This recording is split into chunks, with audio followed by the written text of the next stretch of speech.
So, you want to fall in love in the Middle Ages. That's cute. Maybe you've imagined candlelit glances across the hall of a stone manor, poetic whispers exchanged behind ivy-covered arches, or even a noble knight declaring his undying devotion while bleeding slightly from a jousting wound. But let's be very clear about something. This is not a fairy tale. This is the medieval period. Love here is not a sparkling notion wrapped in lace and serenades. It is a logistical nightmare carefully overseen by your parents, your priest, and your local economy. If you're imagining anything close to modern dating, you're about 8 centuries too early. You don't go on dates. You don't swipe. You don't even meet someone in any meaningful sense.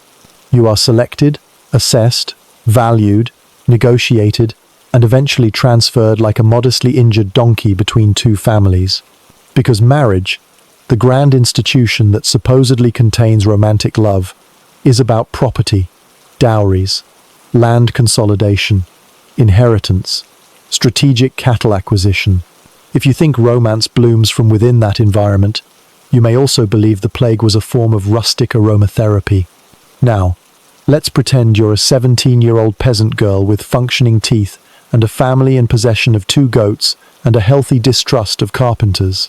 You may think you'll get to choose whom you marry. You will not. Your parents will. They're not being cruel. They're being practical. Your labor is valuable. Your fertility is valuable. Your marriage can bring social proximity to the neighbor who owns a better roof or, ideally, some chickens. If you're lucky, the match will be with someone who can dig a latrine without falling in. If you're unlucky, it'll be with a man who smells of cabbage and considers fleas a personality trait. And if you're nobility, it's worse.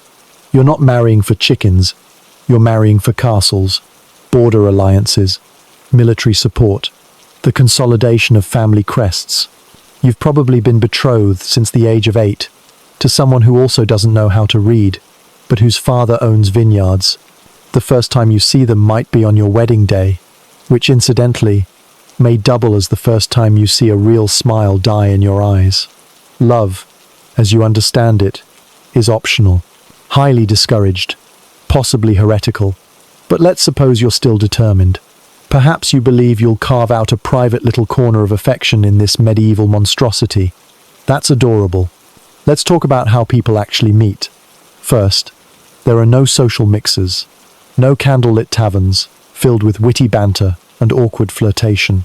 There are markets, there are festivals, and there are religious processions where eye contact is frowned upon. If you're a man, the best way to express interest is to give the woman's family a gift, like a chicken, or a bundle of turnips, or your best wooden spoon. If you're a woman, the best way to respond is to not immediately reject the spoon. That's the equivalent of texting maybe in the 12th century.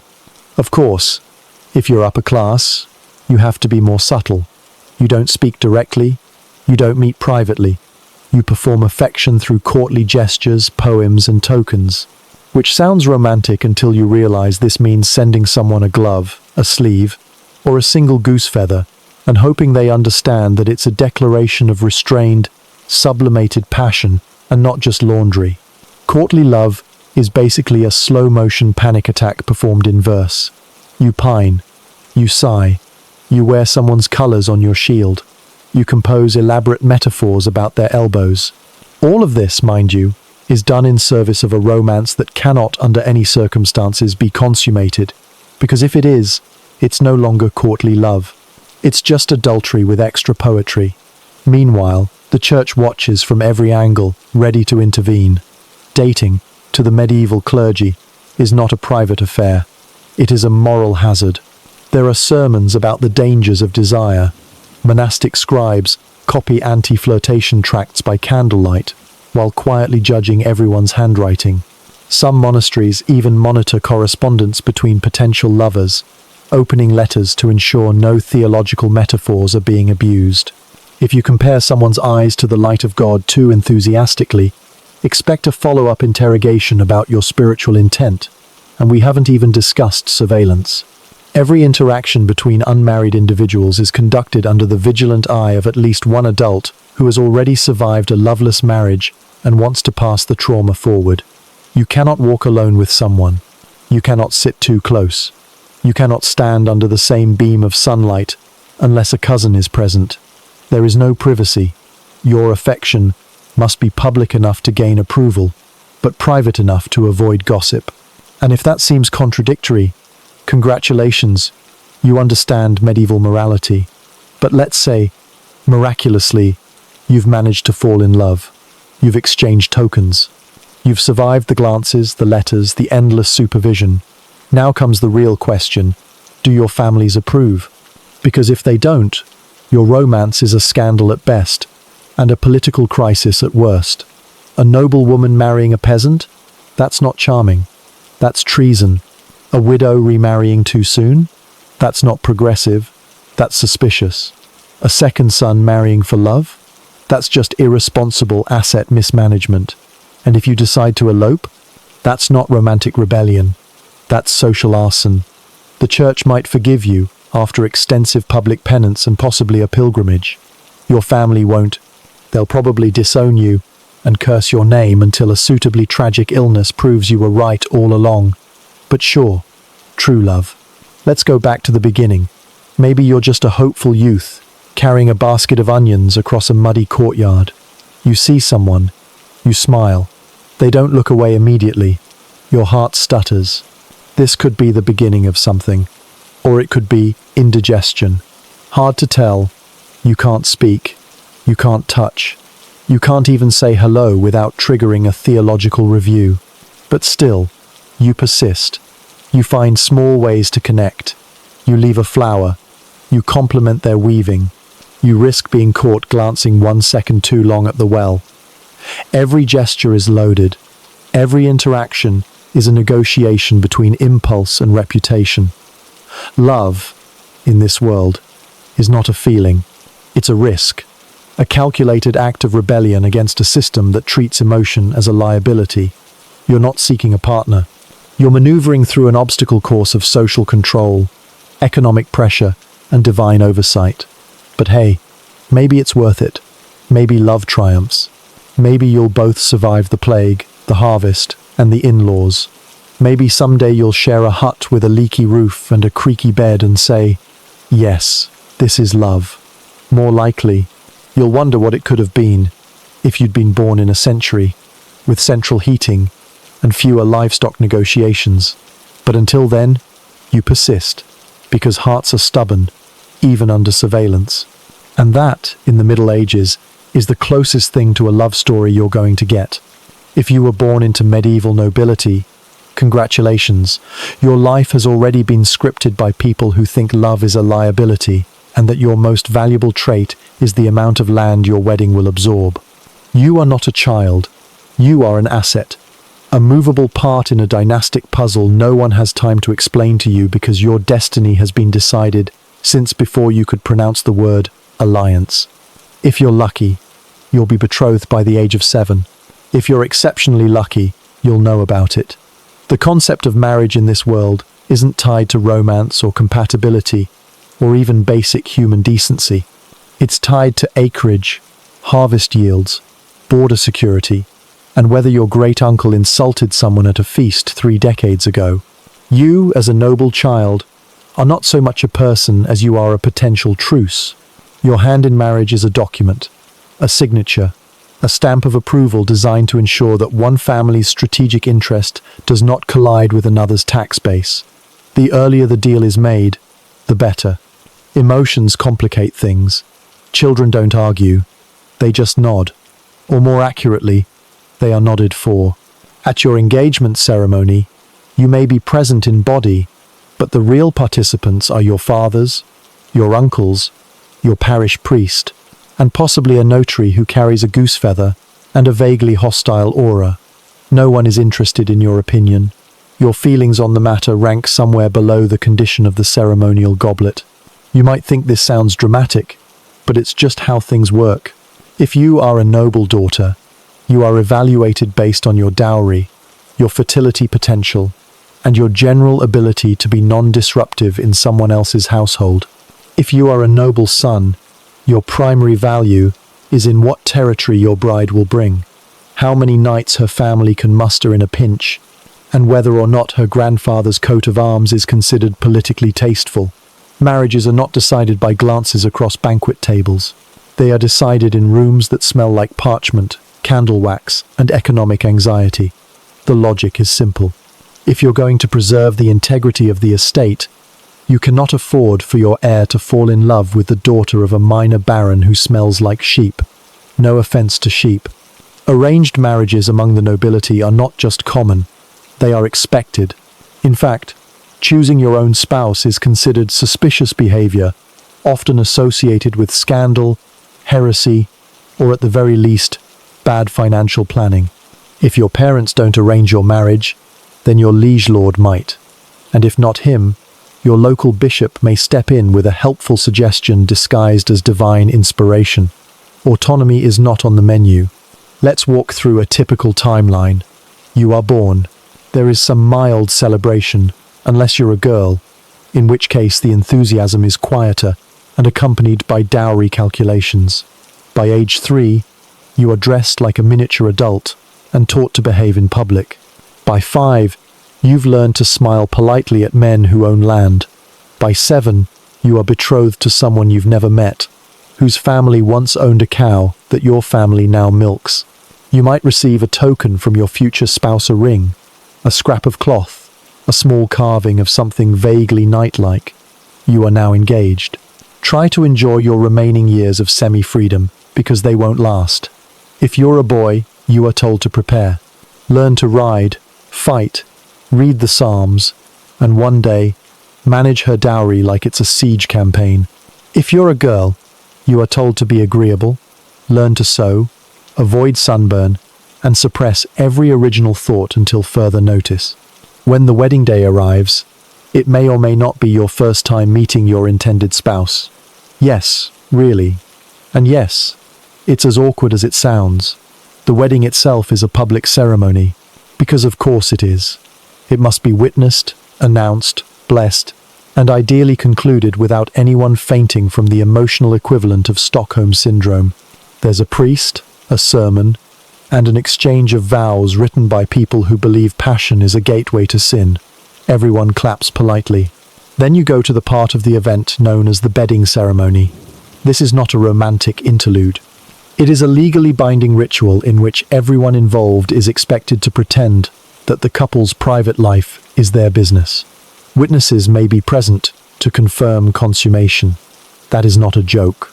There is literal documentation of people waiting outside the bedchamber for sounds, signals, or visible signs of marital success. One can only hope your performance meets agricultural expectations. Once married, your life is no longer your own. If you are the bride, you move into your husband's household. You bring your dowry, your maids, your embroidery kit, and your dreams of autonomy, which will be locked in a chest next to the emergency goose feathers. If you are the groom, you take on responsibility for managing your wife's inheritance, keeping her family happy, and pretending to enjoy court dinners while calculating whose sheep are grazing too close to your orchard. Children are expected. Quickly, they are the point. You don't marry to be alone.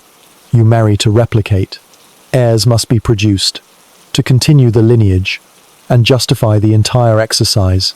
If no children arrive within a reasonable time, blame is assigned.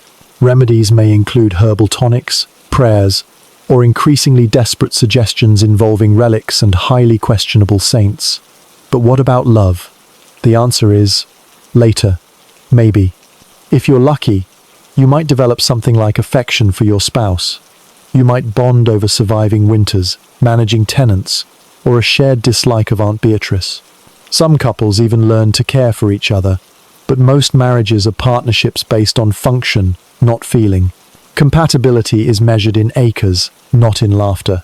Which brings us to the unfortunate cases where one or both partners are dramatically incompatible. Divorce, as you might expect, is not an option. The Church considers marriage a sacrament, which means breaking it is like breaking communion with God. You can apply for annulment, but the list of acceptable reasons is short and highly specific. Already married to someone else? Valid. Too closely related? Surprisingly common. Failure to consummate the marriage? Possible, but deeply humiliating to prove. Not getting along? That's not on the list. Your best bet is to endure. Live separately. Avoid feasts. Channel your feelings into embroidery or military campaigns.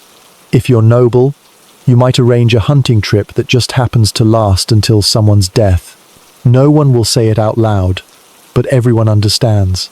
In extreme cases, one spouse disappears under mysterious circumstances, often involving cliffs, boating accidents, or conveniently timed illnesses. But those are edge cases. Most noble marriages last. Not because they are fulfilling, but because they are non-negotiable. The system is built to preserve estates, not feelings.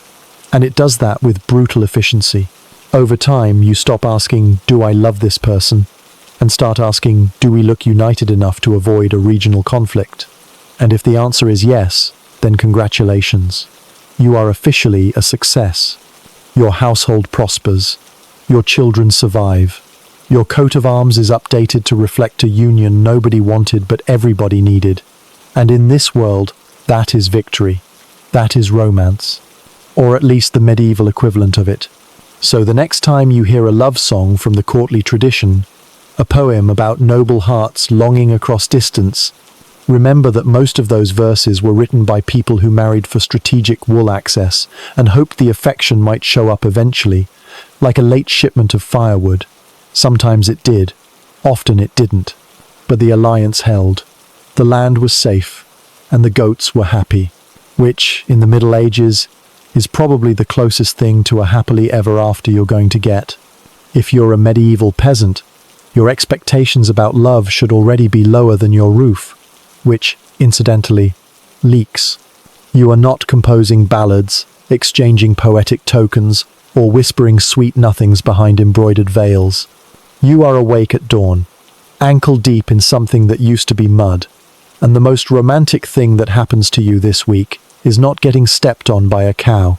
Love, as a concept, is something nobles ruin with treaties, monks suppress with sermons, and you, the average mud-coated human, experience as a kind of practical cooperation between two people who can survive winter without killing each other. Courtship among peasants is not a long, winding journey of glances and longing. It is short, direct, and mostly agricultural. If you're a man, you notice a girl in the next hamlet over who carries water without complaining and owns a goat with decent milk output. If you're a woman, you notice a man who builds fences that mostly stay up and does not have a violent twitch in his eye. You exchange nods, a few words, and maybe a handful of semi-functional vegetables. This is courtship. Welcome to romance. Peasant families are not immune to strategy. They too want useful alliances, productive marriages, and possibly in-laws who don't steal firewood. Your parents might already have a candidate in mind. She has a field with 3 working turnip rows and an uncle who makes strong cider. He has a pair of boots, doesn't drink too much, and his mother's still alive, which means someone else can mind the baby when needed. The question is not, do you love them? The question is, can you both shovel compost without arguing?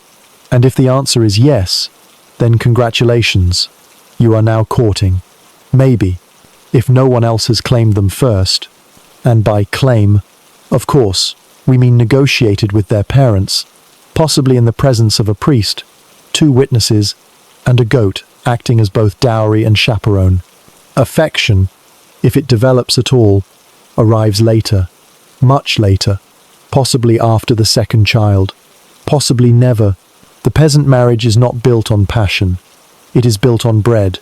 If you both bake it, eat it, and don't stab each other over the last crust, that is a relationship. The proposal itself is rarely dramatic. No kneeling, no rings, no surprise barn dances. More likely it's a practical conversation that goes something like, "My father says your family needs help with the barley. If I help and bring a chicken, will you marry me?" And the response is either a shrug, a smile, or the passing of a turnip. Either way, it's binding. The wedding is simple. A priest says some Latin. You say some Latin back, or pretend to. A few neighbors clap. someone spills ale. There is food, most of it stolen from the communal emergency winter stash, and music, which sounds suspiciously like someone hitting a bucket with a ladle. You are now married. There is no gift registry, no honeymoon, and no photographer. There is only work. The house, if you have one, is small, smoky, and shared with various creatures including relatives, chickens, and that one neighbor who never leaves. If you're lucky, you get a hut of your own. If you're not, you move into your in-laws' place and become part of a domestic ecosystem with all the intimacy of a crowded barn. Privacy does not exist. You will know exactly how often your mother-in-law coughs, what your brother-in-law eats in the dark, and whether the neighbor's pigs are having a marital crisis. In this environment, love must be subtle. It hides behind small gestures, fixing someone's boots, letting them have the last spoon of stew, not mentioning that their snoring scares the sheep. These are the declarations of affection available to you. There are no romantic letters. You can't read. There are no expensive gifts. You own 3 spoons. There is no time for poetry, unless it's about rain, manure, or the exact moment old Thomas fell in the well. Again, if you want to flirt, do it while thatching the roof. If you want to bond, carry firewood together. If you want a date night, hope for a festival and pretend the maypole dance isn't a socially supervised mating ritual designed to maximize plausible deniability and minimize fornication. Peasant marriages, once established, are hard to escape. Divorce is not an option. Annulment requires money, and explaining to the church why your spouse being boring counts as spiritual incompatibility is not easy. Instead, you adapt. You get used to their smell, their habits, their chewing sounds. You manage animals, children, and the slow decay of your mutual dreams. And sometimes, strangely, you grow to care. Shared suffering creates strange intimacy.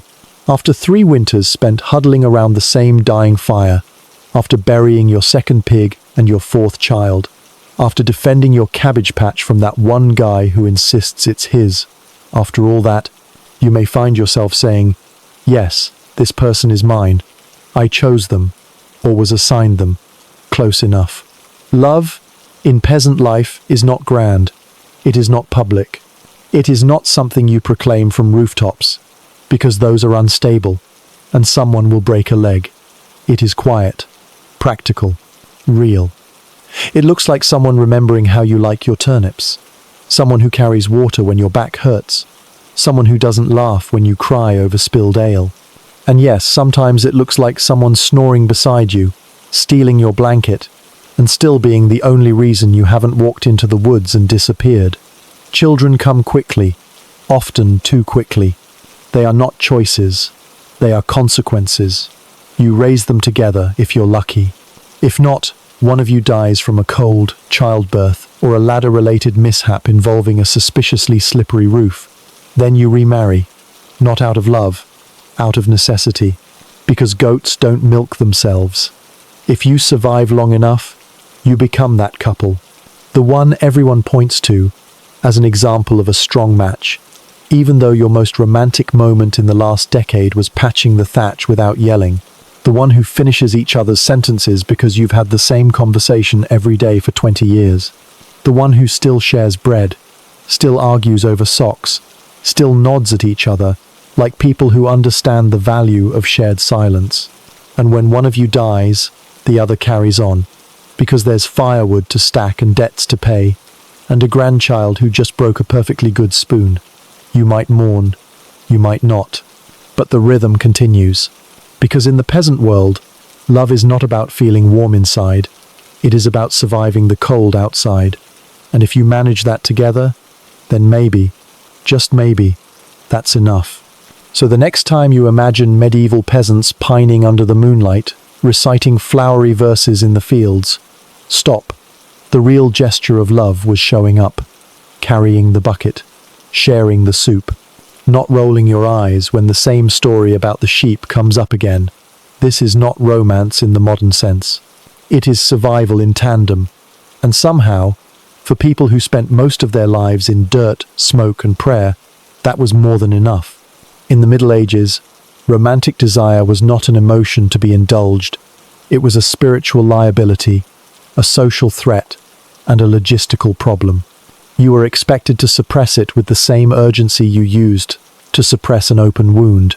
Wanting the wrong person could ruin reputations, dissolve alliances, and invite ecclesiastical intervention. Wanting anyone at all could still be a problem if it happened out of order, in public, or in the presence of someone with a stronger claim. The guiding principle was obedience. Obey your family, obey your priest, obey the social order carved out by centuries of fear and frostbite, and above all, obey the unspoken rule. Do not, under any circumstances, make eye contact with the miller's apprentice. He has good hair, suspicious confidence, and smells like grainer, dangerous combination. Looking at him signals weakness. Smiling at him is reckless. And should you actually speak to him, you are on a direct theological path to sin, scandal, or at the very least, an awkward public penance involving candles, and everyone in the village pretending not to watch. The church's position on premarital desire was simple. Don't. Passion was considered a disease of the soul, a distraction from God's will, and a slippery slope into heresy, gluttony, and possibly dancing. Lust wasn't just frowned upon, it was catalogued, condemned, and creatively punished. Medieval sermons were packed with tales of girls who flirted once and were eaten by bears, or boys who daydreamed during prayer and spontaneously combusted. Whether these events occurred or not was irrelevant. The moral was clear. Control yourself, or God will do it for you.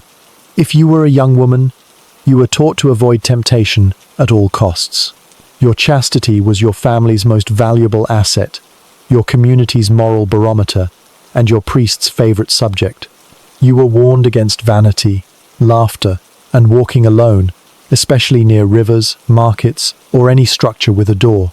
If you braided your hair too nicely, it was assumed you had something to hide. If you sang while working, someone would accuse you of summoning demons through melody. You were watched, judged, and frequently reminded that a single misstep could make your entire lineage suspect. And if you were a young man, you were expected to resist every natural impulse with the power of prayer, fasting, and manual labor. Ideally, you would redirect your energy into something wholesome, like chopping firewood or flagellating yourself behind a barn. Thinking about women too much was a gateway to ruin. You were told to fix your eyes on the heavens and your thoughts on salvation, which would have been easier if Sister Agnes didn't occasionally drop her spindle in slow motion. Of course, the hypocrisy was glaring. Nobles had affairs with their stewards. Priests had suspiciously long confession sessions. Widows received gifts from men who accidentally left them on doorsteps. Everyone knew. No one said anything. The repression was so total that even mild gestures, herring bread, lingering glances, complimenting someone's cowtook on the emotional weight of opera, a young couple whispering behind the mill house, might as well have declared war. Forbidden romance in the medieval world was not Shakespearean tragedy. It was local drama with real consequences. Being caught meant shame, isolation, or worse, being married off to someone else immediately as a form of behavioral correction. Love was a sin, and sin was a legal category. Communities had systems for dealing with it. A girl who strayed was punished. A boy who strayed was punished. Slightly less, but still punished. Public penance involved standing barefoot outside the church, reciting prayers while holding a candle heavier than your dignity. The community might forgive you, eventually, but they would never forget. Every mistake was preserved like a family heirloom. There were entire songs composed about who got caught where, with whom, and whether or not it was raining. The pressure to behave was suffocating, especially for women. You were expected to be demure, silent, pious, industrious, and preferably invisible. The ideal maiden was seen but not heard, unless she was singing hymns or screaming in childbirth. Even married women were monitored. If your husband left town, you were not to leave the house. If a man entered your home while he was away, there had better be a good reason like pestilence, or a rabid goat. Your fidelity was not a private matter. It was a communal obsession. The idea that love could exist outside of these boundaries was laughable. There was no space for it. Every emotion was filtered through rules, roles, and consequences. You could write a poem, but you had to pretend it was about the Virgin Mary. You could give someone a flower, but you'd better claim it was an act of botanical charity. You could dream, but only in metaphors, and preferably in Latin. Even these precautions didn't guarantee safety. Gossip was a medieval sport, and no one was safe. That smile you gave the apprentice, someone saw it. That walk you took to the well, in a slightly better dress, someone noticed. That time you blushed when the butcher's son complimented your carrots, there are now 3 versions of that story, one of which involves you, a hayloft, and a goat that definitely wasn't there. Your reputation was porous, your innocence negotiable, and the more you tried to behave, the more suspicious it made you. It was a game you couldn't win, so some people stopped playing. They met in secret, behind barns, under bridges, between layers of religious ceremony. They wrote crude notes on bark, memorized glances, whispered under the cover of prayer. Some were caught, others married eventually, pretending it had been arranged all along. A few lived quiet lives of longing, eyeing each other across pews, carrying their desire like a second skin. For them, love was not a spark, it was an ache, a tension, a constant calculation of what they might lose if they ever acted. And the risk wasn't just personal. The entire system was built to prevent exactly this kind of chaos. One forbidden romance could destabilize families, parishes, or in rare cases, entire fiefdoms. That's why the rules were so strict. They weren't about morality, they were about control.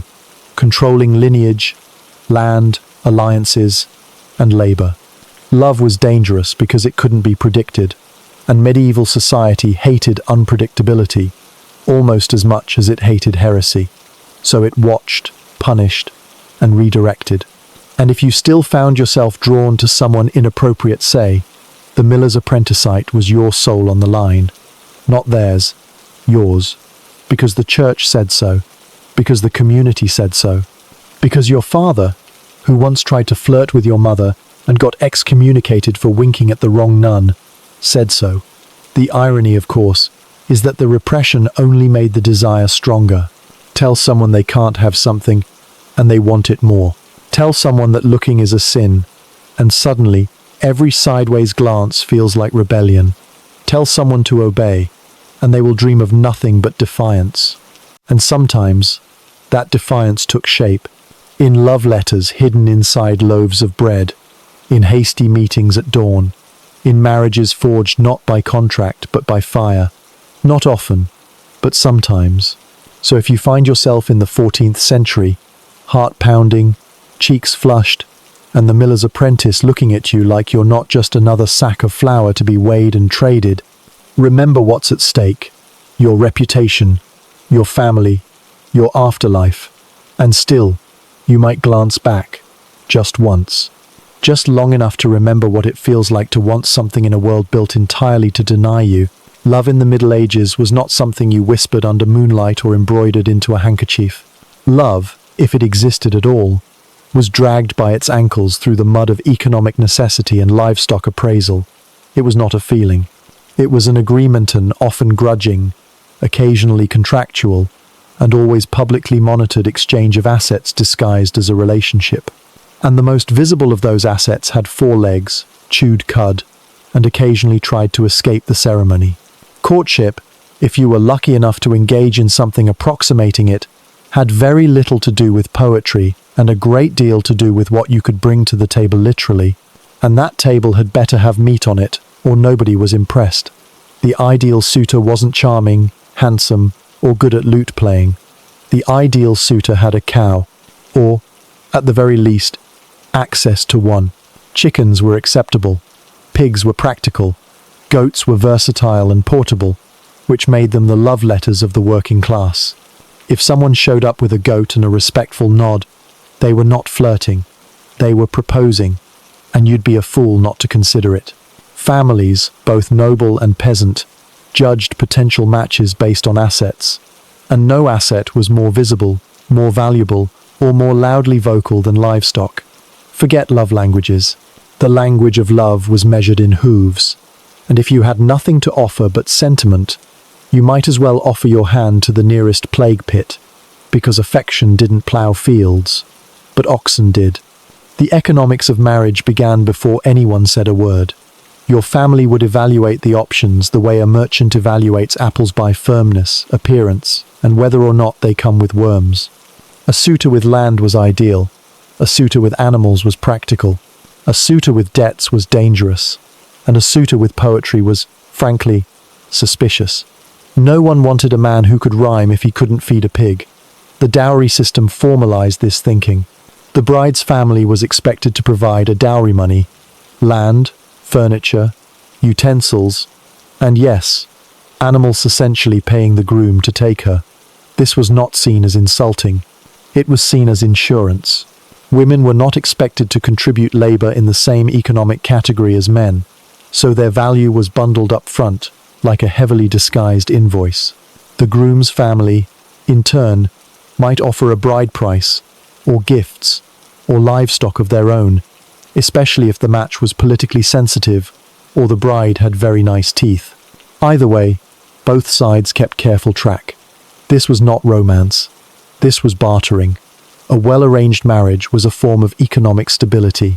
A poorly arranged one was a financial catastrophe, and everyone knew it.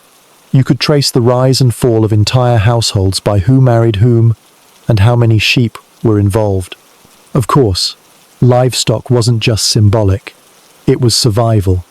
A marriage that brought in 3 cows was a game changer.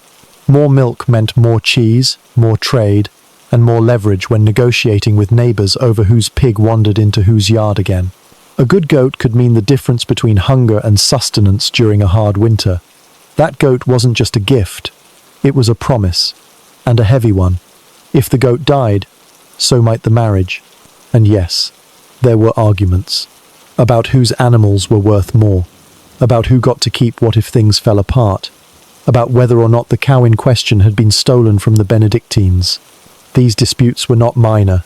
They could lead to feuds, lawsuits, or very pointed sermons about theft, greed, and the unfortunate similarity between marital bargaining and cattle trading.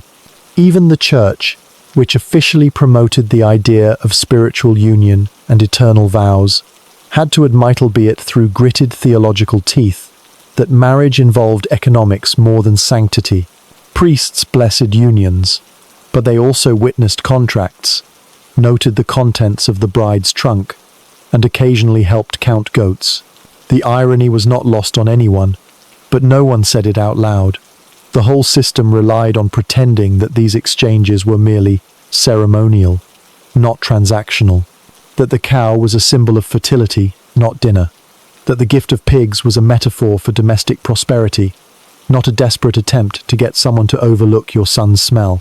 And yet, even within this economic labyrinth, some people did manage to find affection. Maybe you started out with mutual suspicion and ended up with shared respect. Maybe your pig-minded husband turned out to be tolerable. Maybe the girl who brought a dowry of geese and silence turned out to be clever, resilient, and surprisingly good at mending roofs. But make no mistaken, one of that was the goal. It was a side effect. The goal was to consolidate resources, to forge alliances, to make sure no one starved. Love, in this system, was a luxury like soap or personal space. And speaking of soap, hygiene or lack thereof could influence the livestock economy of courtship. If you smelled bad but had a donkey, you were still a candidate. If you smelled good but owned nothing but dreams, your prospects were dim. This is why so many historical romances end in tragedy. The couple couldn't afford a goat, not even a small, unimpressive goat. And society, seeing no livestock on the horizon, deemed the union unviable. And so, they were separated, for the sake of fiscal prudence, which, in medieval terms, was the most romantic possible outcome. There were exceptions, of course: runaway marriages, secret elopements, reckless unions forged under festival intoxication, but they often ended in disaster. No assets, no approval, no inheritance, no support. You couldn't live on love, not when there were taxes to pay, fields to till, and a lord who wanted your firstborn to help thatch the manor roof. Love was nice, livestock was necessary, and everyone knew which one to prioritize. So the next time you hear a story about a medieval couple exchanging secret tokens of affection, ask yourself, were those tokens alive? Did they produce wool? Did they have hooves? If not, they probably weren't taken seriously. Because in the medieval economy of marriage, the ultimate question was not, do you love me? But, what's in your barn? And if the answer was nothing but sincerity, you'd better start looking for someone with a spare sheep and a flexible interpretation of romance. Because love might warm the heart, but livestock kept it beating. In a world where actual communication was discouraged, inconvenient, or outright impossible due to illiteracy, social rules, and a chronic shortage of privacy, the medieval solution to emotional expression was both practical and deeply misleading. Give someone a thing, not a clear statement, not a direct question, not a coherent declaration of your feelings, fears, or intentions. No, give them an object, something small, ambiguous, and preferably saturated in metaphor or bodily fluids. This object was your Takina handkerchief, a ribbon, a feather, or most famously, a glove full of sweat, if you wanted to be historically precise. It was a gesture meant to stand in for everything you couldn't say out loud, which was unfortunately everything that actually needed to be said. And thus, medieval romance became a tragic comedy of tokens and misinterpretations, where the line between devotion and confusion was thinner than the embroidery on your only pair of sleeves. The glove, a staple in the annals of romantic gift-giving, was less a symbol of gallantry and more a symptom of dehydration. Typically made of leather, lined with fur, and worn in close contact with an unwashed palm during agricultural labor or armored jousting, the glove became a moist little vessel of confused longing. When handed over as a token, it conveyed affection, respect, hope, obligation, and probably tetanus. The recipient, usually as clueless as the giver, was expected to read this object like a bookone they were not literate enough to understand, and which had no index. Did the glove mean, I love you, I want to marry you, please feed my goat? No one could say for sure. The rules were opaque, and any clarification risked scandal, banishment, or worse, an earnest conversation. And so people relied on performance. A knight, receiving a lady's glove before battle, might tuck it into his helmet, display it on his lance, or tragically die while holding it, thereby converting an already confusing object into a permanent shrine of misplaced meaning. Meanwhile, the lady who gave it to him might have meant, I admire your fencing, or my mother told me to be polite. But now she's a grieving pseudo-widow, emotionally tethered to a corpse she wasn't entirely interested in. Welcome to the semiotics of chivalry. And it wasn't just gloves. The medieval world was drowning in token slocks of hair, miniature carvings, pieces of fabric, and entire poems written in someone else's handwriting. These were handed out like diplomatic treaties, meant to signal something while avoiding explicit statements, because explicitness was dangerous. Explicitness got you accused of witchcraft, heresy, or fornication. Tokens were safer. Tokens were plausible deniability wrapped in velvet. Oh, this little brooch? It was a gift. No significance. It merely represents the unspoken contract of our souls, assuming our parents approve and the church doesn't object. Even flowers, which modern people associate with clarity roses for love, lilies for death, were a minefield. In medieval Europe, the language of flowers varied wildly by region, saintly interpretation, and local farming conditions. A red carnation might mean admiration, or it might mean, please leave my cousin alone. A daisy might symbolize innocence or dental hygiene. The problem was that no one agreed on the code, but everyone pretended they did.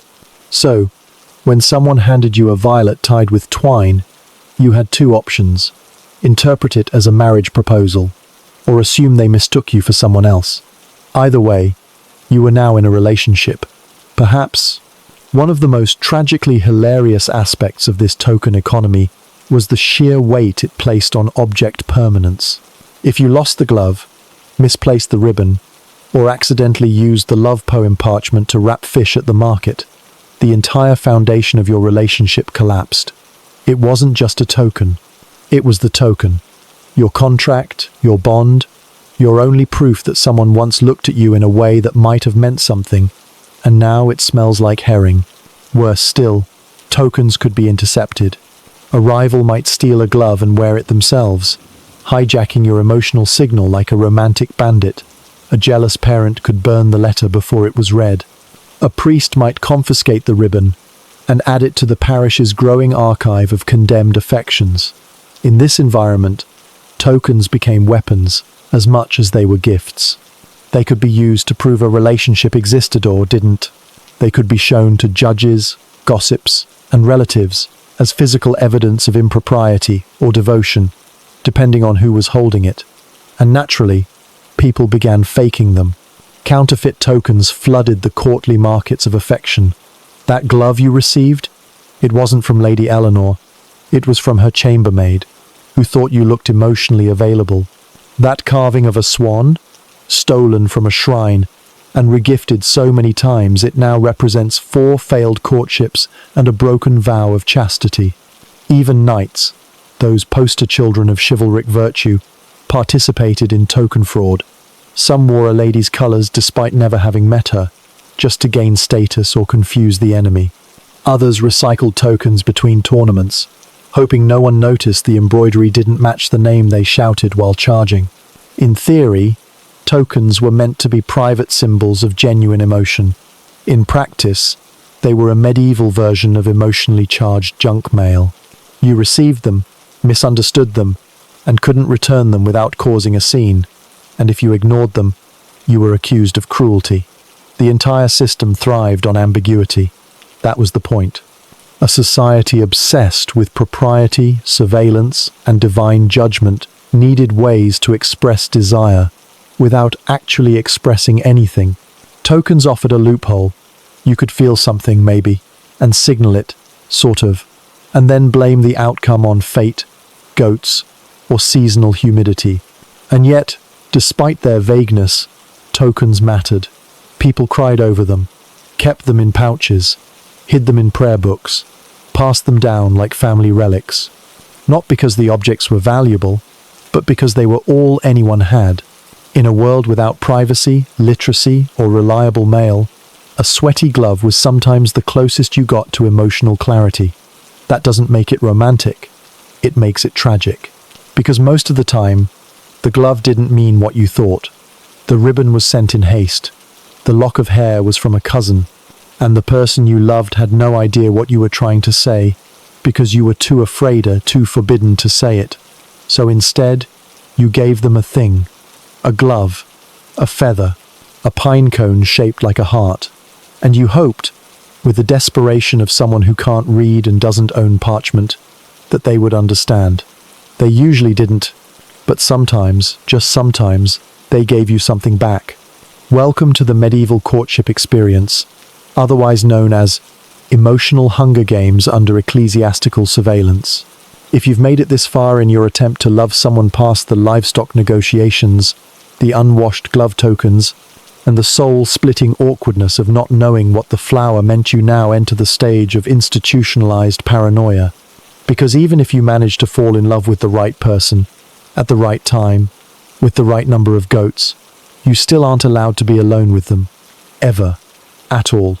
Under any circumstances. Unless you are married, or dead. Preferably both. The medieval world was a surveillance state in everything but name, especially when it came to romance. Every glance, every whisper, every innocent trip to the village well was monitored, interpreted, reported, and sermonized with the kind of intensity usually reserved for battlefield strategy or theological heresy. Your love life was not a private matter-eat.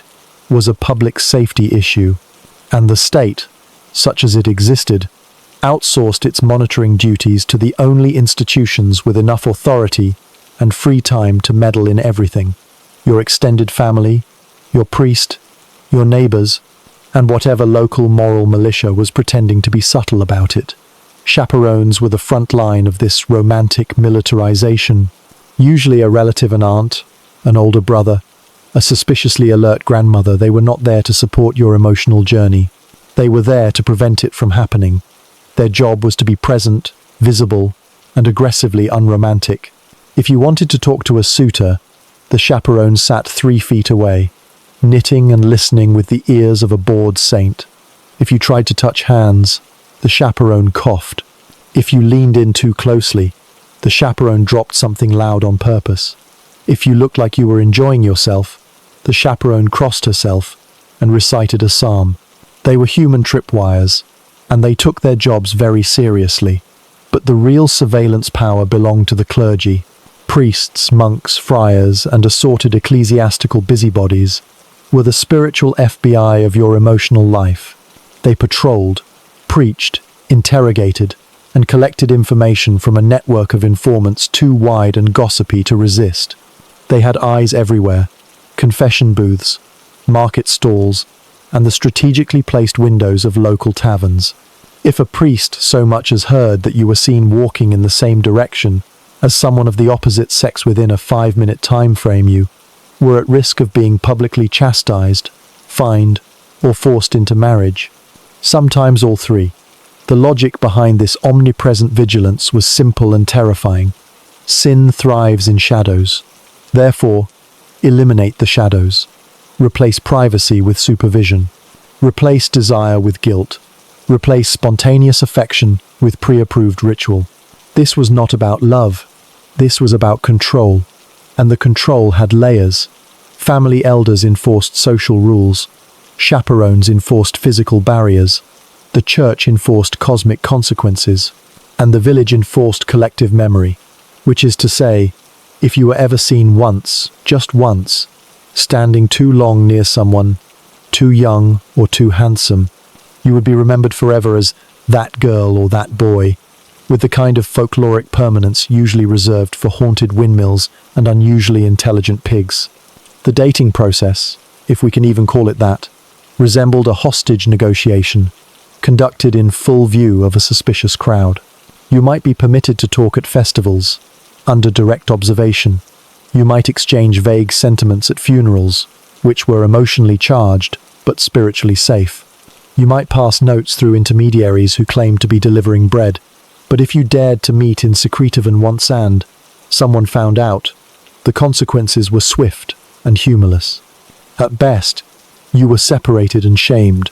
At worst, you were married off as punishment, like two convicted sinners chained together until death, which was often sooner than expected thanks to childbirth, syphilis, or extreme emotional incompatibility.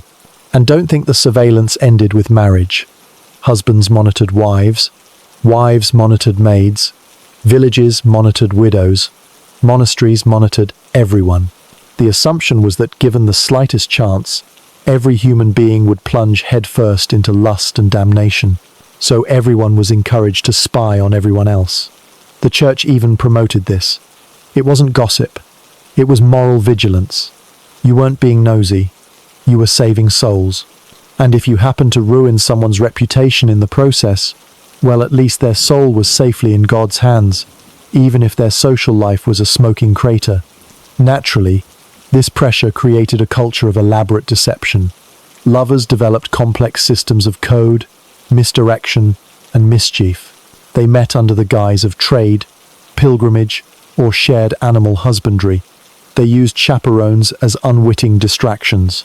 They invented cousins who needed urgent assistance in distant parishes. They developed entire sub-languages of glances, gestures, and goat-related euphemisms. But the system always adapted. Just when a new method of private contact was discovered, the clergy invented a new restriction. Sitting on the same bench? Forbidden. Standing too close while harvesting turnips? Forbidden. Singing together near a window? Highly suspicious. The message was clear. Love might be natural, but expressing it was criminal. The irony is that this constant surveillance did not actually prevent fornication. It just drove it underground, behind barns, beneath cloaks, in poorly ventilated corners of haylofts and wine cellars. The forbiddenness of it only made it more appealing. People still loved. People still touched. But they did it with fear in their throats and one eye on the nearest authority figure. The surveillance state, in trying to eliminate sin, only made it sneakier. And the sneakiness, paradoxically, made it feel more romantic. There is no surer way to intensify desire than to tell someone they are being watched. Every glance becomes more charged. Every word carries risk. Every encounter feels like defiance. And in a world where love is denied, even the tiniest gesture becomes an act of rebellion. Of course, this rebellion often ended poorly. Surveillance breeds paranoia, and paranoia breeds tragedy. Lovers were caught, punished, separated, or coerced into marriages that neither wanted. People were excommunicated, banished, or locked into religious orders. Some ran away, some died. Some simply gave up, married someone dull and permissible, and spent the rest of their lives staring across pews at what could have been. The system won. It always won, because it wasn't designed to reward love. It was designed to sustain order. And love, by its nature, is disorderly.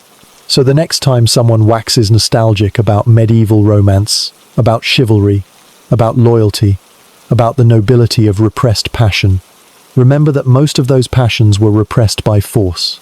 That chivalry was often enforced by uncles. That loyalty was born not of love, but of surveillance, threats, and social terrorism disguised as morality.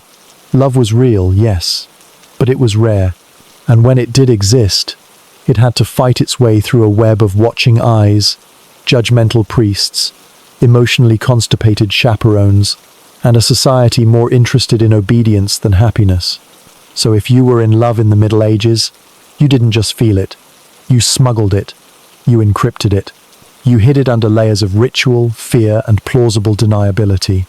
And you honestly prayed, that no one saw you smile at the wrong time, or linger too long at the well, or accidentally brush a hand during a hymn, because in a medieval surveillance state, even love was considered contraband. In a world where open affection was discouraged, privacy was a myth, communication was filtered through livestock metaphors, and the church had an opinion about your socks. Any romantic gesture, however minuscule, became a battlefield miracle. Grand declarations of love were rare, mostly because they were dangerous, suspicious, and frequently interrupted by someone's grandmother or confessor, which is why micro-romantic victories, those fleeting, often accidental moments of connection that somehow survived the medieval gauntlet of repression, carried the emotional weight of entire epics. These were not sweeping embraces or candlelit confessions. They were small things, glances, shrugs, a shared loaf of bread, a split-second hesitation, and, most famously, the dropped handkerchief, a limp, probably unwashed square of linen that fell to the ground during chores or chapel, signaling nothing overt except maybe everything. If you dropped it and he picked it up, congratulations. You had just experienced the 14th century equivalent of a full-body kiss under a strobe light. And if he didn't burn it, hurl it into a fire, or hand it straight to the nearest priest while reciting the Lord's Prayer backwards, that was a declaration, not of love, necessarily, but of willingness to engage in the idea that you might not be entirely repulsive, which, by medieval standards, was basically a proposal. Micro-romantic victories existed because full-size ones were illegal, discouraged, or logistically impossible. You could not write sonnets unless you were a literate noble with no supervision. You could not meet in private unless you had an alibi involving at least 2 relatives and a dead goat. And you could not express affection directly unless you were married, under oath, or hallucinating from spoiled mead. So you did what you could. You smiled, very slightly, when passing in the market. You pressed a crust of bread into someone's hand and hoped they noticed the warmth. You arranged to walk past the same tree at the same hour and pretended it was divine coincidence. You dropped things, ribbons, gloves, sometimes entire baskets of turnips, and watched what happened next. If they helped you pick it up, you wrote a poem in your head. If they looked away, you cursed your fate. If they tripped over it and broke a tooth, you considered it a sign. The bar was low. It had to be, because anything more explicit would trigger an avalanche of social consequences, ranging from gossip to forced relocation to being married off to a man who smelled like fermented cabbage and had opinions about demons in soup. That's why these micro moments mattered. They were survivable, technically deniable, small enough to be ignored by chaperones and priests, but big enough to sustain entire emotional ecosystems. People clung to them, turned them into stories, wrote about them in prayer margins, spun them into legends. He looked at me for 2 full seconds while handing me a candle stub. That was intimacy. She didn't move away when our sleeves touched. That was passion. We stood next to each other during the hay blessing, and our hands were almost near the same goat. That was practically an elopement. In a society that criminalized affection, the tiniest interactions became everything. Of course, not all of them were intentional. Some micro-romantic moments were accidents, misread gestures, or results of poor spatial awareness. But it didn't matter. Meaning was in the eye of the desperate. If someone so much as remembered your name and didn't add the one with the weird cough, they were now emotionally significant. And if they shared a joke with you, an actual joke, not a sermon pun or a joke about someone's suspicious ankle rash, you were basically betrothed. The key to these victories wasn't just the gesture, it was the survival of the gesture. A moment had to not only happen, but be allowed to happen, without interruption, without condemnation, without some amateur theologian inserting themselves with a warning about lust leading to boils. That's what made them precious. Not the romance, but the rarity, and the absurd danger. If your dropped handkerchief was seen by the wrong person, it could be reported as a seduction attempt. If your smile was witnessed by a chaperone, it could become a subject of prayer. If your whispered compliment was overheard, it could result in forced confession and an awkward explanation involving carrots. So most people never went further than a look, a glance, a moment. And if they did, it had to be camouflaged.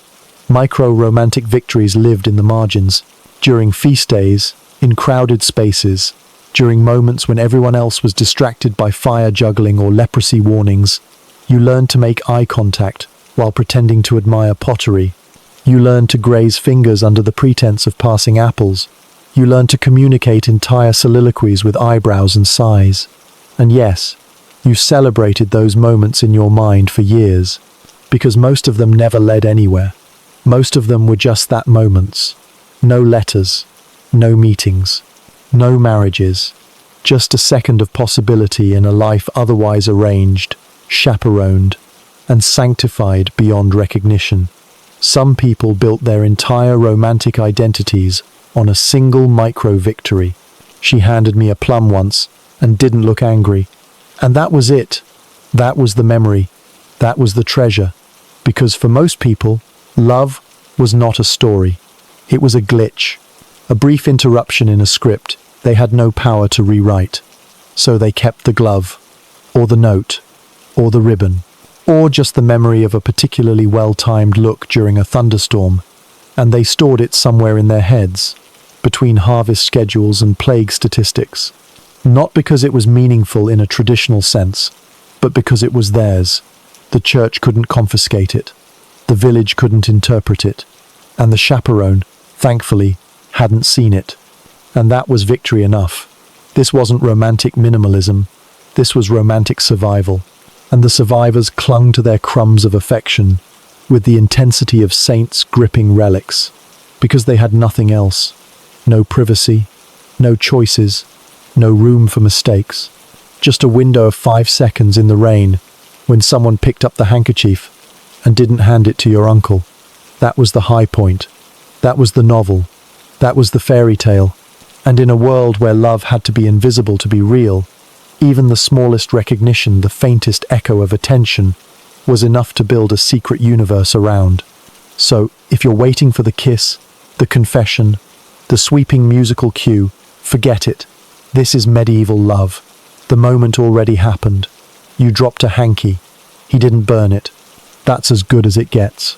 In the medieval world, where romantic contact was monitored more strictly than tax records and personal privacy was a theological offense, festivals became the sanctioned pressure valves of emotional frustration. These were not celebrations in the modern sense of joy, agency, and champagne. They were supervised explosions of color and confusion, choreographed chaos, camouflaging strict behavioral guidelines, and above all, they were the one time of year when you could almost flirt with someone while technically obeying all the rules.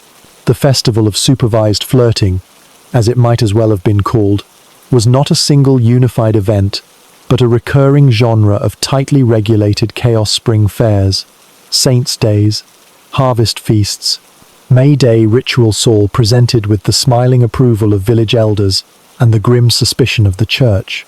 The logic was simple. You can't outlaw human desire without offering at least a seasonal illusion of freedom. So once or twice a year, the village gathered in the square, donned itchy ceremonial garlands, and pretended that love was legal for 48 hours. The result was a peculiar mix of ritual, repression, and barely contained euphoria. Music was played, often badly. Dances were organized, each one specifically designed to allow the participants to get within 3 feet of one another without scandal. Think of it as a military drill for desire. Every hand-holding motion was timed, rehearsed, and closely observed by a semicircle of elderly widows armed with moral judgment and unusually sharp knitting needles. Flirting, in this environment, was a strategic operation. You didn't just smile. You smiled in a way that could be interpreted 3 ways and denied twice. You didn't just dance. You danced with someone's cousin while maintaining indirect eye contact with your actual target, and making sure your footwork didn't suggest anything theological. Eye contact was a currency. A single shared glance during a group circle dance could become a treasured relic. Laughter, if it happened, had to be carefully managed not too loud, lest it be mistaken for drunkenness, not too quiet, lest it suggest inner heresy. You could sing, but only in groups. You could eat, but only food distributed by the church. You could wear flowers, but if you wore red ones, someone's aunt would assume you had sinful thoughts about the carpenter's apprentice and alert the priest. The entire event was a labyrinth of half permissions. You could almost touch. You could almost confess. You could almost escape your arranged engagement to someone whose teeth looked like unfinished masonry. But you couldn't actually do any of those things, not without consequences. Because for all its costumes and music and metaphors involving lambs, the festival was still a cage. A brightly decorated, hay-scented cage, but a cage nonetheless. And the people who knew how to survive it had mastered the art of performing freedom while thinking in code. Some carried love notes hidden in pastries. Others tied secret knots into ribbons and hoped someone noticed. There were legends always unverified of couples who managed to hold hands for more than a second behind the pig judging tent, or exchanged gifts disguised as devotional offerings. These stories were passed down like sacred texts, part miracle, part survival guide. Most were probably lies, but they served a purpose. They gave people hope. And hope was necessary, because the rest of the year was a desert. At the festival, for once, you could wear a better tunic. You could braid your hair differently. You could pretend, for an afternoon, that your life was not entirely scripted by inheritance, climate, and ecclesiastical schedules. And maybe, just maybe, someone would notice. Not declare, not act, just notice. And that would be enough. Of course, not everyone used festivals for romance. Many came to trade livestock, acquire new pots, or complain about the local lord, while discreetly siphoning extra communion wine. But even those who didn't seek love couldn't escape its performance. The whole festival was a stage, and everyone was watching everyone else for signs, not just of affection, but of impropriety, of ambition, of deviance. If you danced too much, you were trying too hard. If you didn't dance, you were ungrateful to God. If you danced with the wrong person, you were accused of sedition. And if you danced well, you were clearly hiding something. There was no correct level of enthusiasm, only a narrow window of plausible neutrality. The best you could hope for was to leave the festival with your reputation intact, your goat unmolested, and a fleeting memory of someone's fingers brushing yours during a sanctioned vegetable blessing. And yet, despite all the surveillance and judgment, people still cared. They still tried, because even a half-second of human recognition was better than nothing. A crooked smile across a pie stand, a sudden joke during the maypole procession, a garland dropped on purpose. These were the crumbs people lived on, and sometimes they were enough to sustain entire marriages, whether those marriages eventually happened or not, because love in the medieval world wasn't built on grand gestures. It was built on surviving the small ones, and festivals were the only place small gestures could breathe, however briefly. But let's not get carried away. Most festival romances went nowhere. Most eye contact led to nothing. Most garlands were thrown out, reused, or eaten by goats.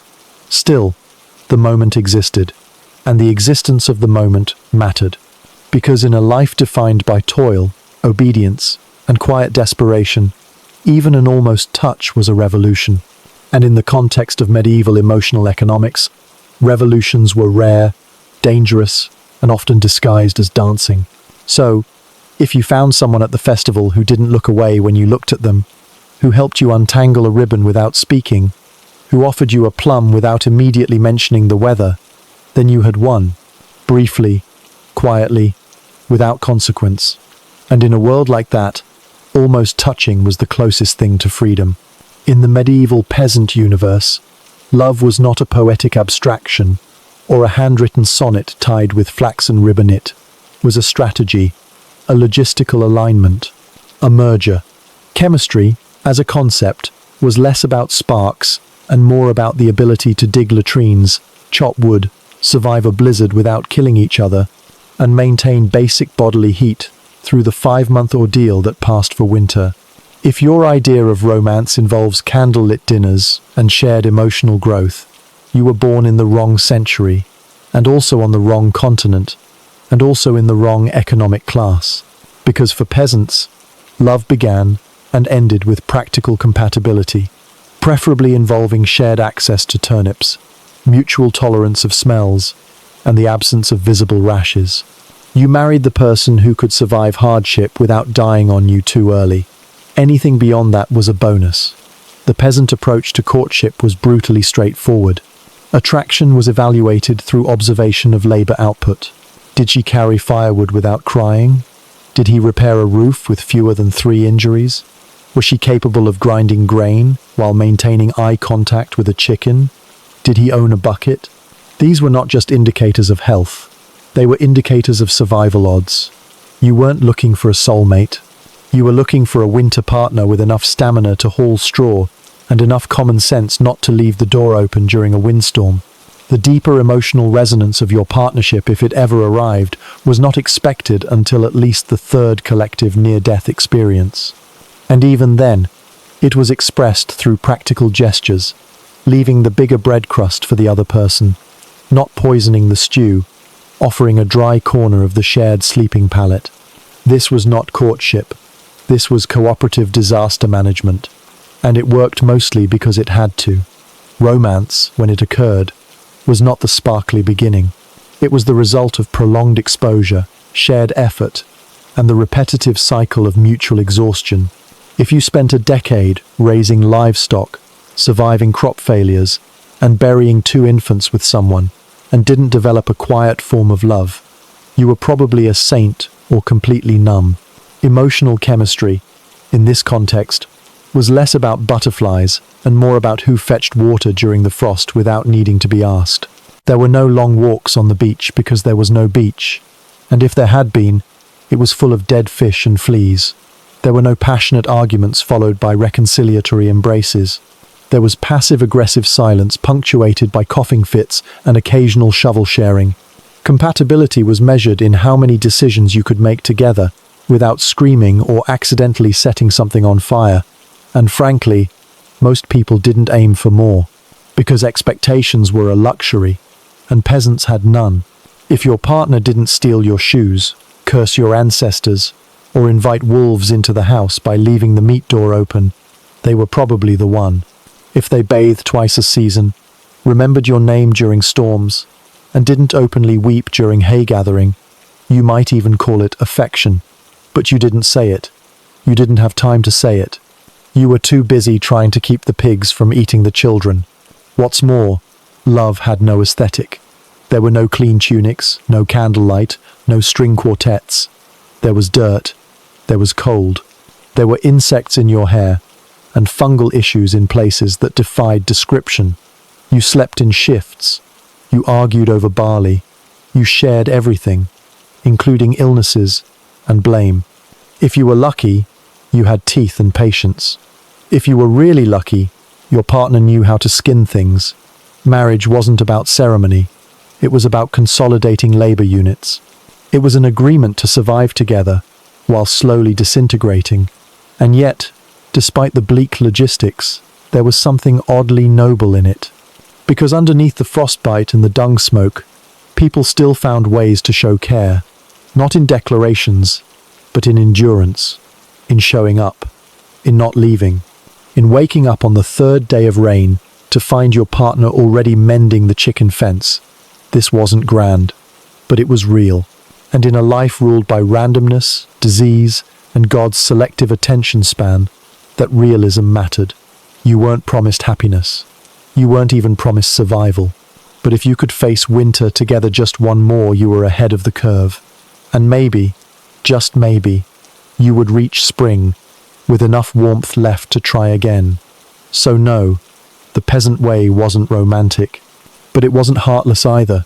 It was grounded, mud-covered, warts and all. It was love as firewood, necessary, difficult, unremarkable, and somehow still sacred. To understand medieval marriage, one must first discard every modern association with intimacy, choice, or even emotional compatibility, and instead view it through the clear, unsentimental lens of economic strategy. Marriage in the medieval world was, at its core, an agricultural merger dressed up in wool, piety, and obligation.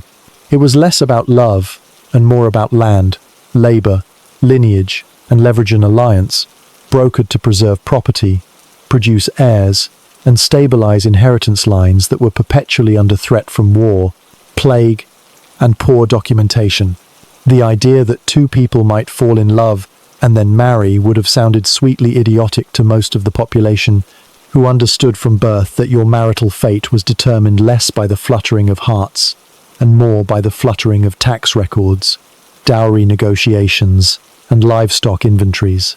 Your spouse wasn't chosen because they completed you. They were chosen because they completed your field, or your flock, or your ability to not starve during a failed oat season. Marriage was an institutional contract, with the church as notary, the family as co-signers, and God as the terrifying witness who might smite your goats if you backed out. And once the ink symbolic or literal was dry, you were fused. Not romantically, legally, economically, permanently. The contractual nature of marriage meant that feelings were irrelevant. What mattered was the value exchange. The groom's family offered land, labor, or future tax potential. The bride's family brought a dowry, usually a combination of movable goods, livestock, textiles, tools, or strategically ambiguous promises about future support. The couple themselves were often secondary to the deal, especially in noble or merchant classes where marriage was a matter of geopolitical maneuvering and not personal whim. A daughter was an asset. A son was a negotiator. The result was a universe of unions where no one was necessarily happy, but everyone had something to gain, at least not lose. This arrangement extended far beyond the wedding day, which itself was less a celebration and more a notarized transfer of responsibility. From that point forward, the married unit became a joint agricultural enterprise. Roles were clearly defined, deviations were punishable, and efficiency was paramount. You plowed together, baked together, bled together, and if the union was especially successful, buried each other's relatives in a mutually owned plot. Romance, if it arrived at all, came decades later, once the soil had been tilled, the debts had been paid, and the last surviving child managed not to fall into the hearth. The consequences of this merger mindset were far-reaching. First, it meant that exit strategies were almost non-existent. Divorce was nearly impossible, unless you could prove consanguinity, heresy, impotence, or death, which, conveniently, solved all legal disputes. Annulments required approval from a higher ecclesiastical authority, and usually a bribe. Separation was allowed in some cases, but remarriage was a bureaucratic and social nightmare. Once merged, always merged. Second, it meant that personal conflict was institutionalized. Disagreements over chores, parenting, or suspected infidelity weren't just personal, they were violations of an operational framework. You weren't just arguing with your spouse. You were threatening the stability of a legally bound microeconomy with intergenerational consequences. This led to passive aggression on a medieval scale, withholding bread, strategic silence during funerals, or openly favoring a more competent cow. Third, it meant that marriage functioned as a form of estate insurance. By marrying your neighbor, you ensured access to his tools. By marrying your cousin, you kept land from leaving the family. By marrying into a merchant guild, you secured trade access. The couple might have nothing in common. They might not even like each other, but they were financially fused. And in a world of sudden death and unstable borders, fusion was power. That's why unmarried adults were treated as suspicious anomalies. A single man was assumed to be a vagabond or a monk in denial. A single woman was assumed to be cursed, disobedient, or secretly a witch. Marriage conferred legitimacy, not just socially but economically. You couldn't be trusted to manage your life unless you were tied to someone else's. Autonomy was disorder, and disorder threatened the harvest. The church, of course, blessed this system, not out of romantic idealism, but because marriage provided a clear structure for inheritance, morality, and penance. Married couples were expected to have sex regularly, but not too enjoyably, and to produce children, ideally sons, preferably pious, and hopefully not cursed with birthmarks that might lead to unwanted theological speculation. Sexual activity was regulated with impressive detail, including calendars, holy day restrictions, and the requirement to avoid positions that looked too imaginative. Because again, this was not about love. It was about continuity. Continuity of lineage, continuity of property, continuity of moral order. And all of that required contracts, supervision, and the occasional public punishment for deviation. It's important to note that despite all this, not every marriage was miserable. Some couples found companionship. Some learned to appreciate each other's habits. Some shared a rare but real tenderness, built on mutual endurance. But those were exceptions that proved the rule. You didn't marry to be happy. You married to function. If happiness followed, it was accidental, like good weather or a cooperative goat. If not, you adjusted. You worked more. You prayed harder. You stopped talking and started tilling. Or you just survived, silently, knowing that your children would one day sign the same kind of contract, wear the same resigned expression, and inherit the same responsibilities stitched into the same hay-stuffed mattress. So yes, medieval marriage was an agricultural merger, a transaction, a deal sealed with vows and vinegar, and maybe, if you were lucky, a tolerable partner who didn't die too soon or leave their boots in the hearth. And in that merger, love was not the goal. It was the accidental byproduct of surviving the contract. In a society where marriage functioned as contract, containment, and cornerstone of inheritance law, eloping was not a romantic gesture, it was a felony of sentiment. It was love rebranded as mutiny. To elope in the medieval world was to declare war on parents, the parish, property rights, social hierarchy, and God himself, though not necessarily in that order. It wasn't just running away to be together. It was running away from the entire infrastructure of medieval life, which had spent centuries refining how to organize, monitor, and monetize romantic unions to prevent exactly this kind of nonsense. When two people eloped, they weren't just falling in love. They were setting fire to carefully negotiated dowries, publicly disrespecting their family's strategic cattle calculations, and triggering a bureaucratic avalanche of accusations, fines, annulment attempts, excommunication threats, and possibly pitchfork-based retaliation. The scandal began with the disappearance. Two people vanishing from a village was not unusual plague. Wolves and war frequently trimmed the social registry, but when the absences aligned, and both were of marriageable age, the implications were immediate.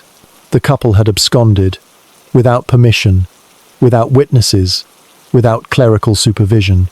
In short, they had sinned administratively and possibly carnally. The family of the bride was typically the first to mobilize. Fathers demanded restitution. Brothers formed search parties. Mothers issued long, insult-laden prayers. The church, once informed, declared the union invalid if it lacked proper witnesses, vows, or ecclesiastical oversight. And the local gossip network, faster than any formal courier, spread the news across adjacent villages before the couple even reached the second ditch. Eloping was particularly scandalous because it reeked of choice, and choice was dangerous. It implied autonomy, feeling, preference, all destabilizing concepts in a culture where social order depended on obedience and emotional suppression. Choosing one's own spouse was viewed not as freedom, but as subversion, because the individual was not the one meant to choose. Marriages were orchestrated by families, communities, and in the case of the upper classes, entire political ecosystems. To elope was to hijack that system, to act as if your personal feelings mattered more than land rights or long-term trade agreements. It was the medieval equivalent of yelling, "I love him," at a tax negotiation and expecting applause. The legal repercussions of elopement varied. In some regions, secret marriages could be retroactively legitimized by mutual consent and consummation, especially if the couple begged hard enough and offered coins to the right cleric. But elsewhere, they faced fines, social exile, or annulment. For women, the consequences were often harsher. An eloping bride was seen as damaged goods, presumed either seduced or complicit, and thus doubly offensive, first for abandoning her duty, second for expressing desire. She might be disowned, forced into a convent, or punished through social ostracism so complete she'd envy the dead. Men faced their own problems: beatings from the bride's family, legal challenges to the union, or in some cases, actual duels. And if the elopement involved crossing class boundary essay, a peasant and a minor noble, the outrage was exponentially greater. It wasn't just love, it was trespassing. So why did people do it? Why risk so much for so little? The answer, predictably, lies in desperation. For some, elopement was the only escape from a forced marriage to someone whose personality hovered between damp log and suspicious goat. For others, it was a last-ditch claim to agency in a life otherwise micromanaged by parents, priests, and famine. It was rarely about passion alone. It was about breathing, choosing, running. And sometimes, yes, it was about love, the irrational, inconvenient kind that didn't care about inheritance, ploughing schedules, or the bishop's opinion. But even in those rare cases, the act was not liberating. It was exhausting. Running away was not a honeymoon. It was survival mode. Couples who eloped had to find shelter, legitimacy, and in many cases, a new parish that wouldn't report them. They had to marry in secret, often without knowing the full legality of the process, and hope no one challenged it later. They had to live with the knowledge that their union, however sincere, was built on social treason. And they had to do all this while dodging family retaliation, navigating peasant suspicion, and trying not to freeze, starve, or die of the very love that drove them to flee. Still, some succeeded. Some found sympathetic priests. Some were forgiven after producing a baby or a good harvest. Some simply disappeared into obscurity, and rebranded their recklessness as romantic triumph. These stories, though rare, fed the legend of elopement as brave and beautiful. But most people knew better. Most knew that eloping wasn't freedom, it was exile. It was trading one cage for another, and in many cases, that cage was colder, smaller, and much less supportive than the one they'd fled. Eloping was never normalized. It remained an act of rebellion, remembered by communities, not with fondness, but as cautionary tales. Don't marry for love. Don't run. Don't dream too loudly. The system exists for a reason, and you are not the exception. That was the real lesson. Eloping wasn't about love. It was about defiance. And in a world ruled by structure, routine, and relentless agricultural planning, defiance was its own kind of scandal. So if you ever imagine yourself in a tunic, holding someone's hand under the stars and whispering, "Let's just run away," remember, you're not declaring love. You're declaring war on 1,000 years of precedent. And you better bring a blanket, because romance rarely survives frostbite. In the medieval world, love came with a price tag, and it was called a dowry, although you might just as well have called it transferable assets disguised as affection. A dowry was not a gift. It was not symbolic. It was not romantic. It was financial logistics with lace tied around it. A negotiation conducted over stale bread and silent eye contact between families who viewed marriage less as the union of two souls and more as the strategic reallocation of goats, cookware, and future obligations. The woman, in this equation, was not the dowrish simply carried it. She was the vessel by which property moved, the legally necessary courier for a bundle of items that ranged from land deeds to livestock to second-hand furniture. She was, essentially, a dowry with legs. This may sound cruel, but cruelty was embedded into the structure. The dowry existed to offset the economic burden of acquiring a wife. Woe despite her labor was still viewed as another mouth to feed, another robe to clothe, another soul to keep legally bound to the church and socially obedient.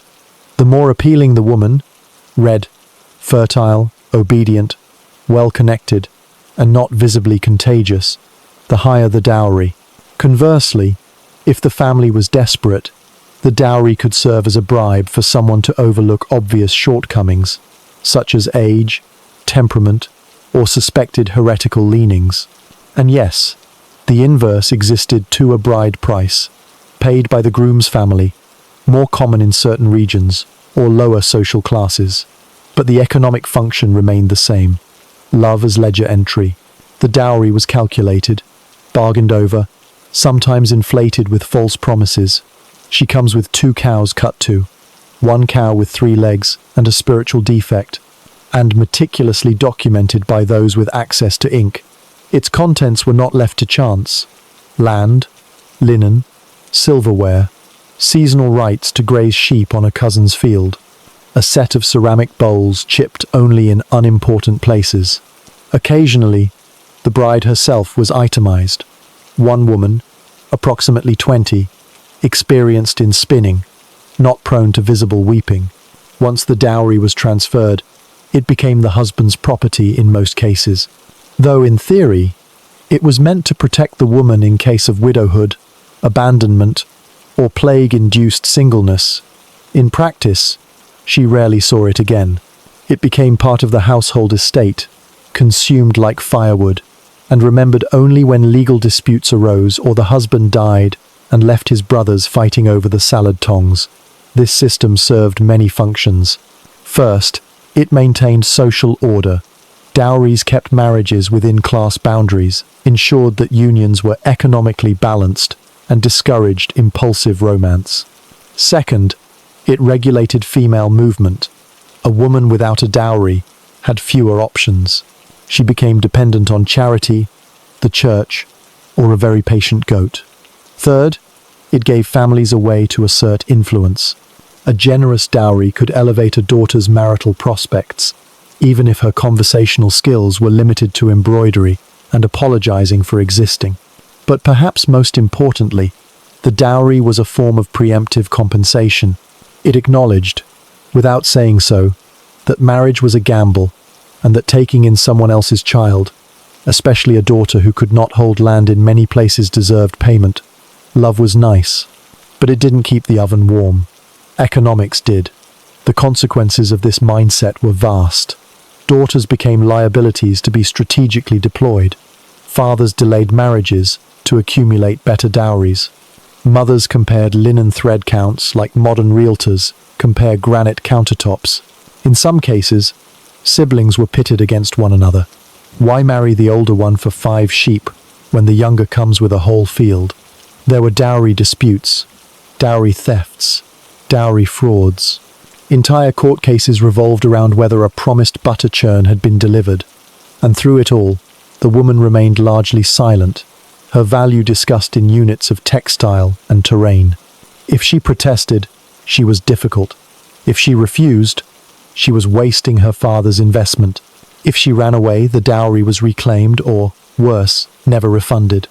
In the best-case scenario, the dowry gave her a brief illusion of influence. Perhaps she got to keep her spinning wheel or negotiate how often her mother could visit. In the worst-case scenario, it chained her to a man who now owned both her and the pot she cooked in. And yet, some women played the game well. They negotiated subtly, chose their timing, feigned piety to delay decisions, or exaggerated their domestic skills until their dowry rose like a manipulated stock. Others simply accepted the transaction and focused on survival. Love, if it happened, was a footnote, a bonus feature in the economic transaction. Most times, it didn't happen. Or it arrived later, disguised as grudging respect. And sometimes, rarely, a husband remembered the value of the woman who brought the bowls, and not just the bowls themselves, but the structure remained. Marriage was business, love was credit, and the dowry was the opening bid in a lifelong negotiation between duty, endurance, and dishes. So the next time you hear a love story from the Middle Ages, picture a ledger, not a rose. Picture a woman standing between 2 arguing men, holding a goat on a rope in one hand and a frying pan in the other. That's love. That's logistics. That's medieval romance with itemized receipts. In theory, the monastery was where you went to escape the world, its temptations, and its muddy complications, including but not limited to lust, marriage, property disputes, and that one neighbor who always borrowed your rake without returning it.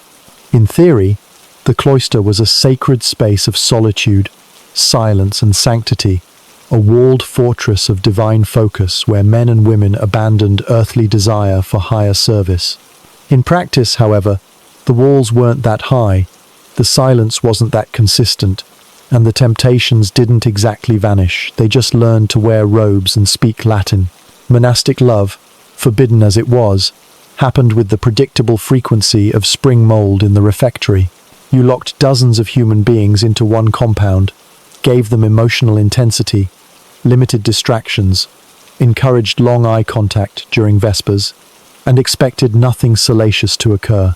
This was either theological optimism or strategic denial. Enter Brother Anselm. He could be anyone, really. He could be the young novice with dreamy eyes and a suspicious interest in herbology. He could be the senior monk with a voice like damp velvet who sang psalms a little too soulfully. He could be the only monk who remembered to bathe.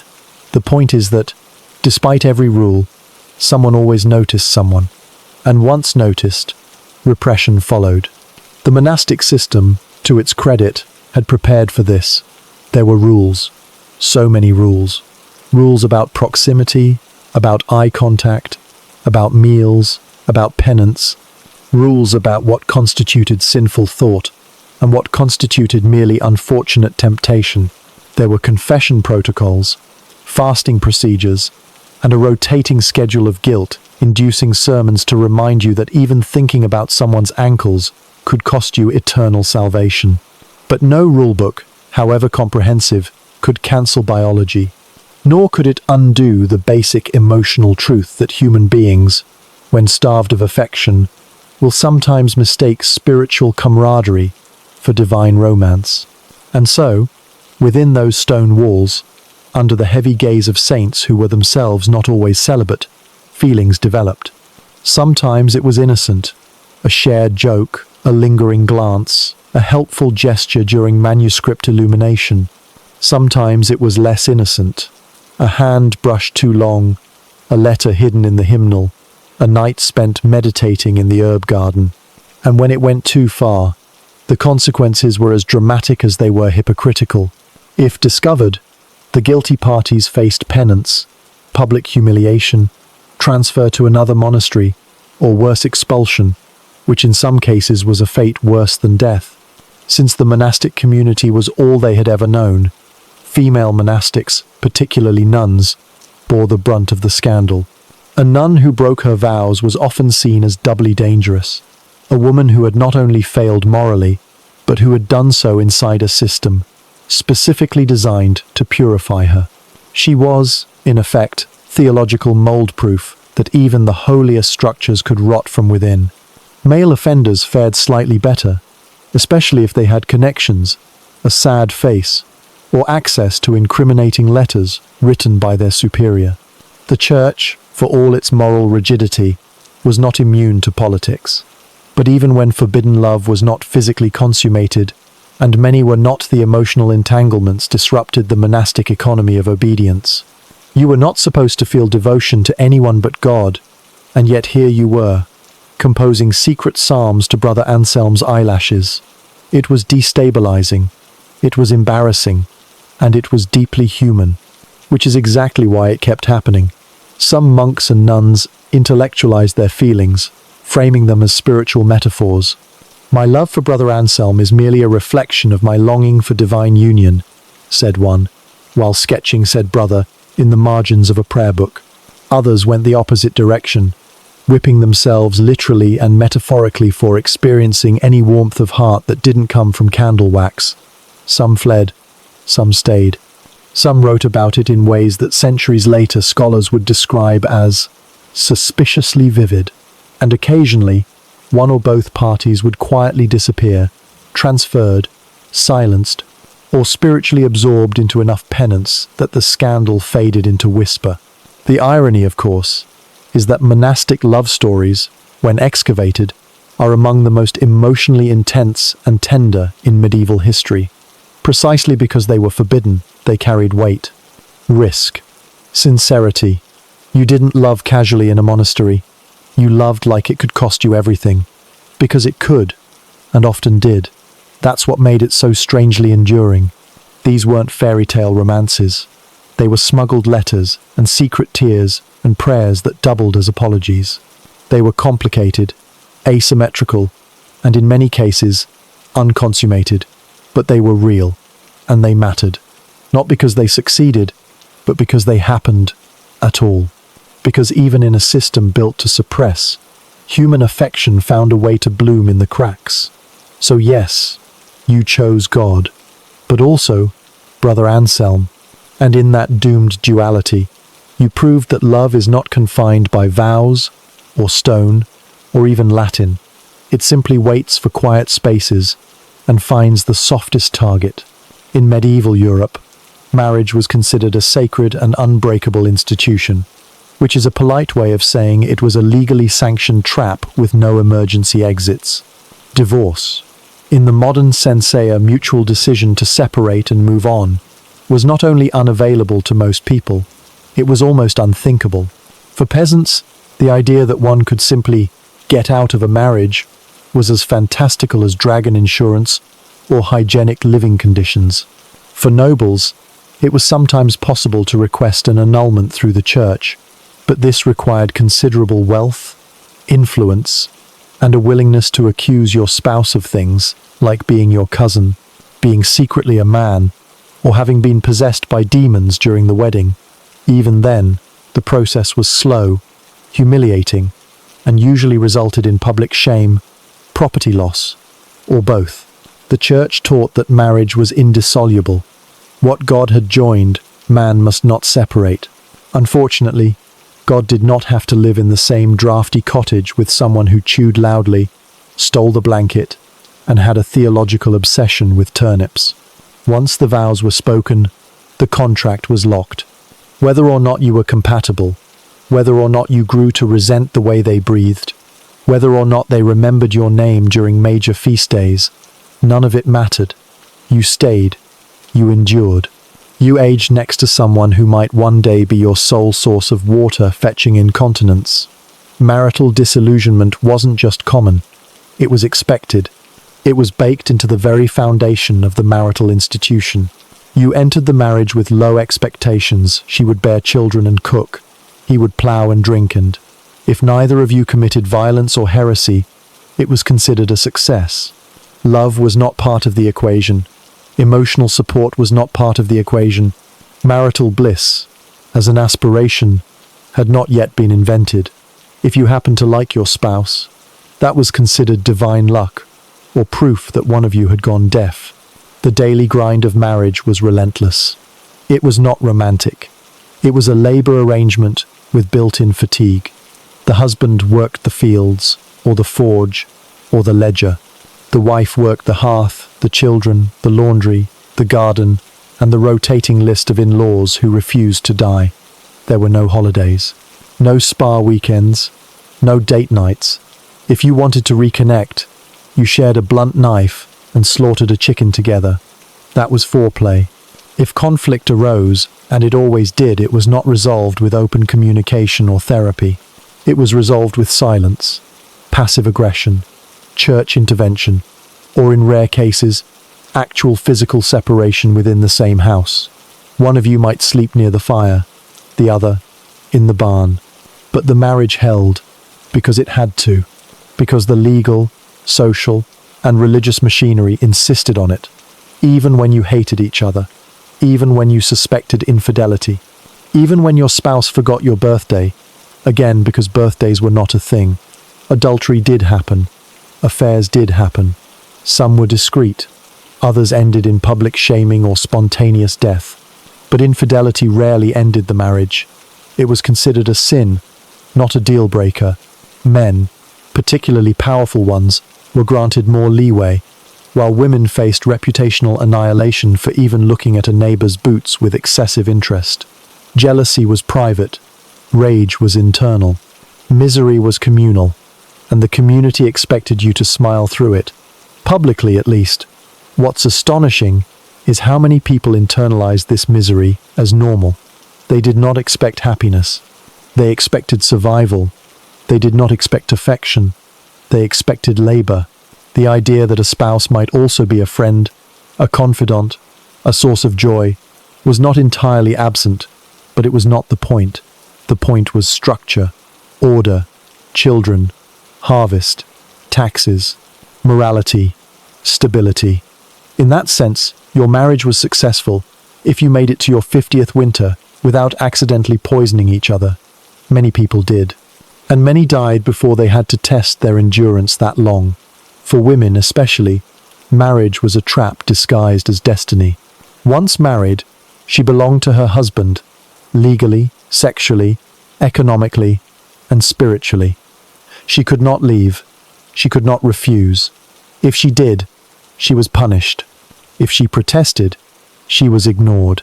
Her body was not hers. Her labor was not hers. Her opinion was only hers until it contradicted the church or her husband's preference for salted porridge. In the rare cases where a woman fled her husband, the law chased her. In the even rarer cases where she was granted legal separation, it was often conditional. No remarriage, no property, no recognition. She became a living ghost, unmarried but not single, free but not protected. Some returned to the marital cage because even misery was better than homelessness. And yet, they endured. They laughed. They created routines. They parented. They sang lullabies. They brewed beer. They buried children, and still managed to bake bread the next morning. This wasn't joy. This was resilience. And it's important to distinguish between the two. Resilience was mandatory. Joy was optional. And over time, the two were often confused. So when we talk about medieval marriage, we must speak honestly. Divorce was a myth. Misery was real. And within that reality, people built lives not because they were happy, but because there was no alternative. They did not believe in soulmates. They believed in chores. They did not seek fulfillment. They sought survival. And if they ever paused to wonder whether this was all worth it, they probably kept it to themselves, because the answer didn't matter. The plough still needed pushing. The soup still needed stirring. And the marriage unhappy, sacred, eternal still needed enduring.